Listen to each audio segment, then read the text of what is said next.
Chers auditeurs, bonjour, on est heureux de se retrouver dans Église en Sarthe avec notre évêque. Bonjour Monseigneur. Bonjour Axel, bonjour à toutes et à tous. Monseigneur, dimanche dernier, dimanche 3 décembre, l'Église est rentrée dans le temps de l'Avent, avant Noël. Comment s'écrit avant ? C'est A-V-E-N-T et non pas A-V-A-N-T. Le temps de l'Avent, c'est pas avant Noël, comme s'il y aurait un après Noël. L'Avent vient de ce qui advient. Et il y a donc quelque chose qui advient et que l'on attend pendant le temps de l'Avent.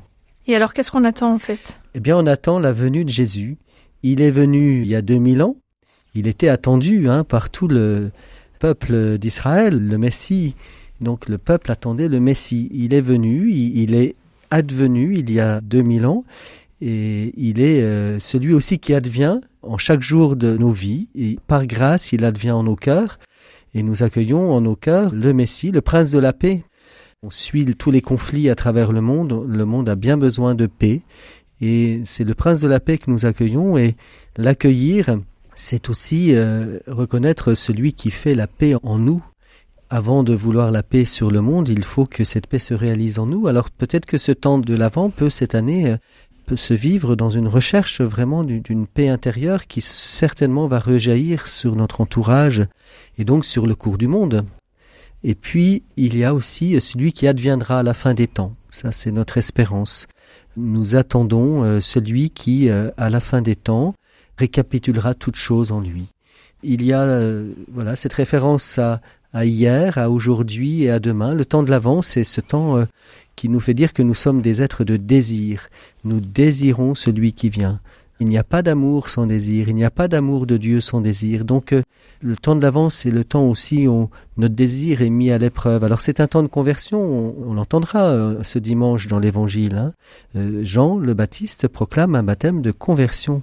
Il s'agit de vraiment convertir notre désir, de le rendre toujours plus ardent. Nous avons le désir de celui qui vient en nos vies. Samedi, vous avez invité tous les internautes et tous les amoureux de notre cathédrale à se retrouver pendant la soirée au sein de notre cathédrale pour fêter en fait la victoire. C'est un grand mot parce que toutes les cathédrales de France sont magnifiques. Mais voilà, pour quand même dire notre fierté et notre joie que notre cathédrale ait été élue la plus belle par des internautes. Vous vous attendiez à quoi en fait pour ce temps-là ? Moi je m'attendais à un temps, je pensais pas qu'il y aurait autant de monde déjà. La cathédrale était quasiment remplie, c'était impressionnant. Donc tous ces internautes, ces gens qui sont en réseau sont venus exprimer leur joie. Et j'ai dit à cette occasion que finalement cette victoire, elle révèle une chose importante, c'est que les Sarthois ont le désir de faire connaître leur cathédrale parce qu'ils l'aiment bien. Donc en fait c'est ça ce concours, c'est dire notre enthousiasme pour un lieu. Et que l'on soit chrétien ou pas, je pense que on peut avoir une grande estime, une grande fierté pour cette cathédrale. Donc c'est ce que les Sarthois ont exprimé. Et en venant aussi nombreux à la cathédrale, ils ont voulu, avec monsieur le maire, monsieur le préfet et moi-même, fêter finalement cette victoire de l'enthousiasme général. C'est finalement la victoire de l'enthousiasme des Sarthois pour défendre leur cathédrale, la faire connaître.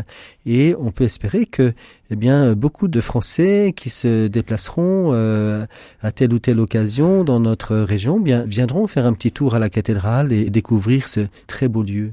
Alors ce qui était très amusant, Monseigneur, c'est qu'on était en finale contre la cathédrale Saint-Étienne de Metz, que vous connaissez bien, parce que pendant 4 ans, vous avez été évêque auxiliaire à Metz. D'ailleurs, vous avez commencé votre discours en faisant l'éloge de cette belle cathédrale que vous aimez, que vous appelez la lanterne du bon Dieu. Et justement, vous avez invité tous ceux qui le souhaitent à venir avec vous. À quel endroit ? Justement, on va aller en Lorraine. Donc à la fin du mois d'avril, la dernière semaine du mois d'avril, on va aller en Lorraine avec les pèlerins sarthois qui le désireront, et je leur ferai découvrir des lieux de pèlerinage lorrain dans les Vosges, en Meuse, en Meurthe-et-Moselle, et en Moselle, on terminera par la cathédrale de Metz, la maison de Robert Schumann aussi. Et donc j'ai reçu, justement après la victoire de la cathédrale du Mans, j'ai reçu des messages de nombreux Mosellans qui me félicitaient, et donc c'était très sympathique, et je leur ai dit que je viendrais avec des Sarthois leur faire découvrir cette belle région de Lorraine et surtout ces hauts lieux spirituels. Et donc je leur ai dit qu'on irait aussi visiter la cathédrale de Metz, qui vraiment mérite d'être visitée. C'est un très haut lieu. Donc justement, pour ceux qui sont intéressés par ce pèlerinage, il suffit d'aller sur le site du diocèse sarthe-catholique.fr et vous retrouverez le programme et un bulletin d'inscription. C'est du 29 avril au 3 mai 2024. Monseigneur, dans ce temps de l'Avent, le diocèse propose un chemin des crèches dans les églises du Mans.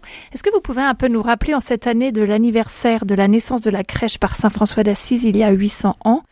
En fait, pourquoi on fait une crèche avant Noël? C'est un peu bizarre, c'est un peu enfantin, non?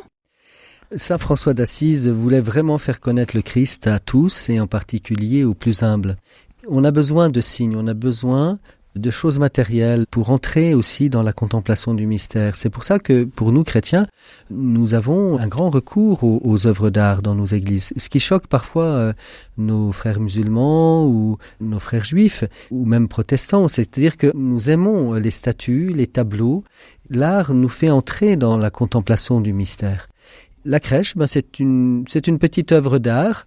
Alors ça peut être un art artisanal, un art familial, parce qu'on fait la crèche en famille. Et en faisant la crèche, eh bien, on signifie aussi que on se prépare intérieurement à être une crèche aussi, pour accueillir en nos cœurs le Christ Jésus. Ces crèches que nous avons, que nous fabriquons, nous font entrer dans le mystère de l'incarnation de Dieu. Dieu s'est fait chair, il a pris chair en notre humanité, et donc on représente cela de manière très réaliste, et donc on signifie par ces œuvres qu'il y a une rencontre entre Dieu et notre humanité. Et nous, nous sommes des êtres humains, nous ne sommes pas des purs esprits, on a besoin de choses sensibles, on a besoin de voir, d'entendre, de sentir. On entre dans le mystère aussi avec tous nos sens. Et donc, toutes ces illuminations, ces décorations de Noël nous font dire que c'est une grande fête que d'accueillir celui qui vient à notre rencontre. Et justement, cette année, le diocèse a demandé à des sœurs, à des bénédictines à Dourgne, dans le Tarn, de créer un santon un peu particulier. C'est le santon de Sainte Scolastique. Est-ce que vous pouvez nous dire pourquoi Sainte Scolastique arrive dans nos crèches dans la Sarthe? Bien parce qu'il y a un lien très fort entre Sainte Scolastique et la ville du Mans. C'est la patronne de la ville du Mans. Nous avons aussi des religieux dans notre diocèse, des moines bénédictins. Sainte Scolastique était la sœur de Saint Benoît. Et c'est important que l'on puisse signifier une fois encore à travers un petit objet quelque chose d'important de notre piété collective. Beaucoup de Sartois prient Sainte Scolastique et donc ce petit santon est disponible, on peut le mettre dans sa crèche et nous rappeler ce lien entre Sainte Scolastique et notre diocèse. Alors ce santon, pour ceux qui le souhaitent, il est disponible dans la librairie Siloé qui se trouve au Mans, à la maison diocésaine, 26 rue Albert-Maignan. Il est aussi disponible via le site, on peut le commander par internet. Et il y a un autre santon qu'on découvre aussi en ce temps de l'Avent, c'est le santon de Basile Moreau. Basile Moreau, c'est le fondateur de la congrégation Notre-Dame-Sainte-Croix. On fête cette année les 150 ans de sa montée au ciel. Donc voilà, deux petits santons très forts pour notre diocèse, Sainte Scolastique et Basile Moreau, que vous pouvez trouver à la librairie Siloé.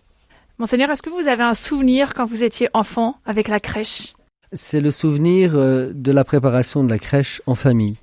Mon père allait chercher le carton où tout était rangé au grenier, toutes les décorations de Noël, et donc on ouvrait les cartons. Il y a d'ailleurs une odeur de toutes ces décorations. On ouvrait les cartons, on déballait à chaque fois parce que tout avait été bien rangé, emballé.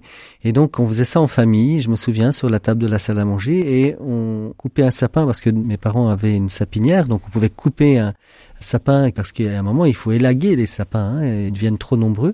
Et puis parfois on avait un gros sapin dans la salle à manger, et puis tout le monde s'y mettait. Donc c'était toujours des moments de réjouissance et qui préparaient aussi les cœurs. C'était pas seulement une question de déco, c'était une vraie préparation des cœurs. Donc il nous arrivait aussi de prier devant la crèche ensemble, et c'était toujours des moments très intenses. Merci beaucoup, Monseigneur. On continue de prier pour la paix et pour votre ministère. À bientôt. À bientôt, merci.